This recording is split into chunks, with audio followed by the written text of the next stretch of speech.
انا كرامتي فاق المليار، غير تواضعت ودرت مليار. صدمتيني بهذا التواضع ديالك، ما خليتي لي ما نقول. طالب مليار تعود وقلتي قليله، وكتاكد ان كرامتك كتستحق اكثر من مليار، غير تواضعتي وطلبتي مليار.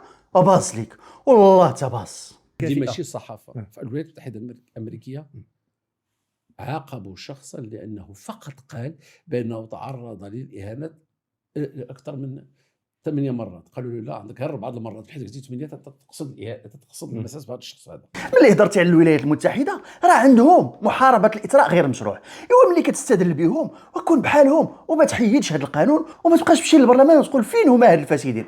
راه الفاسدين معروفين، وشوف غير من حزبك شحال من واحد فاسد راه في الحبس او مازال كيتحاكم. خلي علينا عاد بقيه الاحزاب الاخرى. واش غير اللي شرى البورتابل ويصور ويكتب وينشر ويقول اللي بغا؟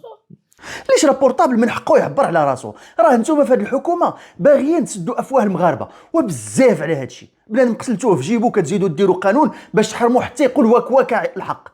راه الا بقينا هكا مع هذه الحكومه غنرجعوا كصحفيين مسموح لينا ننشروا غير بلاغات الحكومه واخبار الحوادث، اما الا انتقدتي شي وزير راه غيصيفطوك للحبس. كانت معامله تفضيليه في جميع الاحوال، انه ما تمش تاكيد الشكايه والاستماع لكم كمشتكي كطرف مدني. فضيليه عندك تغلط، راه الشيء راه غير التصور ديالو هو. قال لك ماشي معامله تفضيليه. اجي نفكرك السي وهبي بقصه علي بن ابي طالب امير المؤمنين اللي مشى للقضاء هو ويهودي على درع، والقاضي اعتبره فقط علي بن ابي طالب وحاكمه، وفي التالي حكم لصالح يهودي. هنا في هذه القصه ما كانتش معامله تفضيليه، وعلي جا للمحاكمه برجليه وسمع ليه القاضي. راه من شروط المحاكمه هو ان المتقاضين سواسيه عند القاضي، ما يمكنش واحد يدعي ويبقى في البيرو ديالو والاخر يتجرجر في المحاكم.